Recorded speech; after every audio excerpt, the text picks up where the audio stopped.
Hello guys, for today's video is magluluto kami ng ampalaya.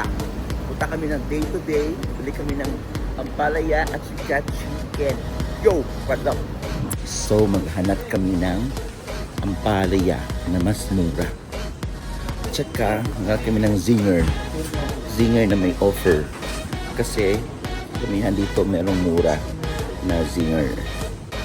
Ito siya, ito yung tag 16, na 17 dirham. Not bad, okay na din siya. Oh, madami oh, ang dami kaya.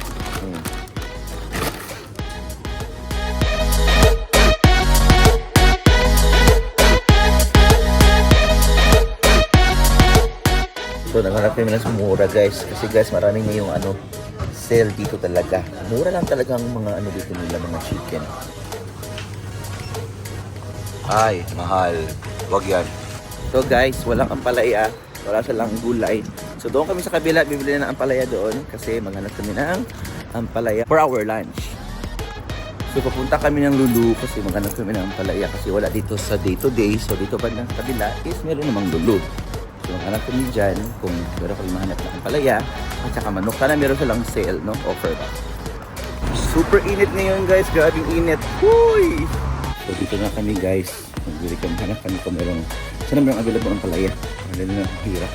Kaya kami pumunta sa malayo market. Ang palaya. Ayun. Sana mura lang ang palaya. Hindi mahal.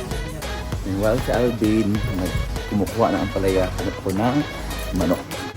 Ito oh, tag 11 lang. Ito kaya yun. Ito nga. 12 lang. So nakahanap na tayo ng guys, ng chicken para sa ampalaya guys.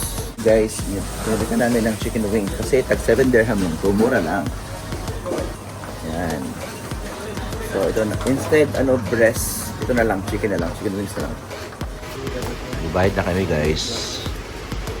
It's time to cook ampalaya. Iba kasi yung ampalaya ng Batangas. Iba rin sa Cebuano, pero masarap yung luto ng Batangas na din na ampalaya. Iba rin siya. Promise. Wala siyang itlog.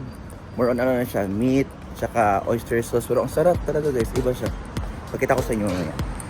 So ito na guys, ang chicken. Wala pa si plastic guys kasi sayang ang plastic. Ito na yung ampalaya. 17 dirham. Parang 17 pesos lang sa Pinas. So magluluto si Alvin, magluluto guys. Hindi ako. Tapos